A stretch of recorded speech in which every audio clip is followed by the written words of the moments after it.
15.75 ಲಕ್ಷ ಜನರ ಪಿಂಚಣಿ ಬಂದ್. ಸರ್ಕಾರದ ದೊಡ್ಡ ನಿರ್ಧಾರ. ನಿಜ ಏನು? ನಮಸ್ಕಾರ ಸ್ನೇಹಿತರೆ, ನಮ್ಮ ಚಾನೆಲ್ಗೆ ನಿಮ್ಮೆಲ್ಲರಿಗೂ ಆರ್ಥಿಕ ಸ್ವಾಗತ. ಕರ್ನಾಟಕದ ಲಕ್ಷಾಂತರ ಹಿರಿಯ ನಾಗರಿಕರು, ವಿಧವೆಯರು ಹಾಗೂ ಅಂಗವಿಕಲರಿಗೆ ಸಂಬಂಧಿಸಿದ ಒಂದು ಸುದ್ದಿ ಈಗ ಎಲ್ಲೆಡೆ ವೈರಲ್ ಆಗ್ತಾ ಇದೆ. 15.75 ಲಕ್ಷ ಜನರ ಪಿಂಚಣಿ ಬಂದ್ ಎಂಬ ಸುದ್ದಿ ಜನರಲ್ಲಿ ಆತಂಕ ಮೂಡಿಸಿದೆ. ಹಾಗಾದರೆ ಈ ಸುದ್ದಿ ನಿಜವೇನು? ಯಾರ ಪಿಂಚಣಿ ನಿಲ್ಲಿಸಬಹುದು? ಸರ್ಕಾರ ಯಾಕೆ ಈ ಕ್ರಮ ಕೈಗೊಂಡಿದೆ? ನಿಮ್ಮ ಪಿಂಚಣಿ ಸುರಕ್ಷಿತವಾಗಿ ಇರಬೇಕಾದರೆ ಏನು ಮಾಡಬೇಕು?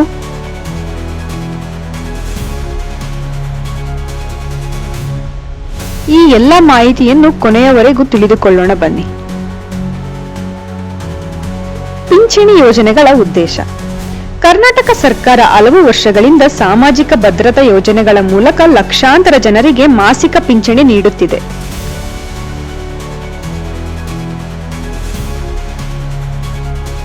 ಅವುಗಳಲ್ಲಿ ಪ್ರಮುಖವಾದದ್ದು ಸಂಧ್ಯಾ ಸುರಕ್ಷಾ ಯೋಜನೆ, ಇಂದಿರಾ ಗಾಂಧಿ ರಾಷ್ಟ್ರೀಯ ವೃದ್ಧಾಪ್ಯ ಪಿಂಚಣಿ, ವಿಧವಾ ವೇತನೆ, ಅಂಗವಿಕಲರ ಪಿಂಚಣಿ. ಈ ಯೋಜನೆಗಳ ಉದ್ದೇಶ ಆರ್ಥಿಕವಾಗಿ ದುರ್ಬಲರಾಗಿರುವವರಿಗೆ ಸಹಾಯ ಮಾಡುವುದು.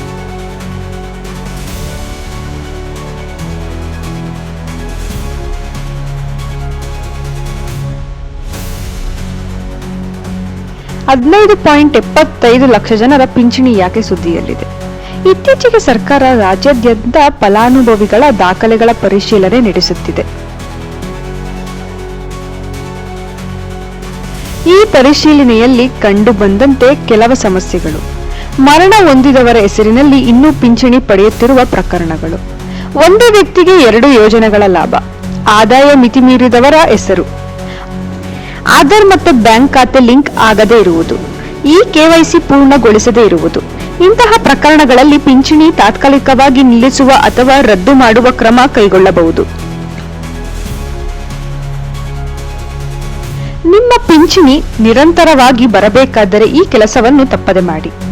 ಆಧಾರ್ ಸಂಖ್ಯೆಯನ್ನು ಬ್ಯಾಂಕ್ ಖಾತೆಗೆ ಜೋಡಿಸಿ, ಈ KYC ಪೂರ್ಣಗೊಳಿಸಿ, ಮೊಬೈಲ್ ಸಂಖ್ಯೆ ಅಪ್ಡೇಟ್ ಮಾಡಿ, ಗ್ರಾಮ ಪಂಚಾಯಿತಿ ಅಥವಾ ತಾಲೂಕು ಕಚೇರಿಗಳಿಗೆ ನಿಮ್ಮ ದಾಖಲೆ ಪರಿಶೀಲಿಸಿ.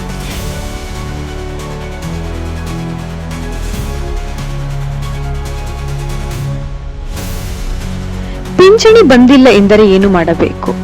ಒಂದು ವೇಳೆ ನಿಮ್ಮ ಖಾತೆಗೆ ಹಣ ಬಂದಿಲ್ಲ ಎಂದರೆ ಆತಂಕ ಪಡುವ ಅಗತ್ಯವಿಲ್ಲ. ಮೊದಲು ಬ್ಯಾಂಕ್ನಲ್ಲಿ ಬ್ಯಾಲೆನ್ಸ್ ಪರಿಶೀಲಿಸಿ, ಗ್ರಾಮ ಪಂಚಾಯಿತಿ ಅಥವಾ ನಗರಸಭೆಗೆ ಭೇಟಿ ನೀಡಿ, ಸಮಾಜ ಕಲ್ಯಾಣ ಇಲಾಖೆ ಕಚೇರಿಗಳಲ್ಲಿ ಮಾಹಿತಿ ಪಡೆಯಿರಿ. ದಾಖಲೆಗಳಲ್ಲಿ ಯಾವುದೇ ತಪ್ಪು ಇದ್ದರೂ ಸರಿಪಡಿಸಿಕೊಳ್ಳಿ.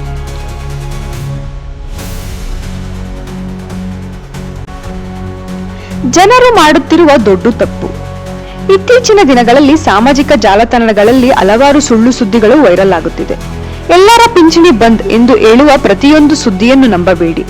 ಅಧಿಕೃತ ಪ್ರಕಟಣೆ ಬಂದಾಗ ಮಾತ್ರ ಅದನ್ನು ನಂಬಿ.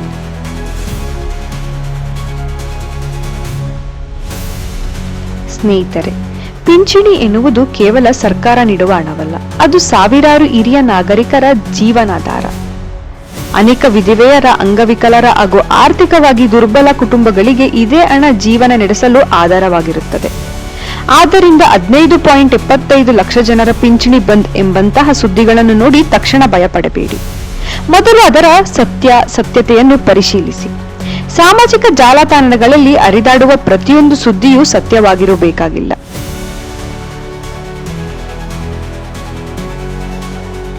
ನೀವು ಅಥವಾ ನಿಮ್ಮ ಮನೆಯ ಹಿರಿಯರು ಪಿಂಚಣಿ ಪಡೆಯುತ್ತಿದ್ದರೆ ಅವರ ದಾಖಲೆಗಳು ಸರಿಯಾಗಿವೆಯೇ, ಆಧಾರ್ ಲಿಂಕ್ ಆಗಿದೆಯೇ, ಬ್ಯಾಂಕ್ ಖಾತೆ ಸಕ್ರಿಯವಾಗಿದೆಯೇ, ಈ KYC ಪೂರ್ಣಗೊಂಡಿದೆಯೇ ಎಂಬುದನ್ನು ಒಮ್ಮೆ ಪರಿಶೀಲಿಸಿ. ಸಣ್ಣ ತಪ್ಪಿನಿಂದ ದೊಡ್ಡ ಸಮಸ್ಯೆ ಎದುರಾಗದಂತೆ ಮುಂಚಿತವಾಗಿಯೇ ಎಚ್ಚರಿಕೆ ವಹಿಸಿ.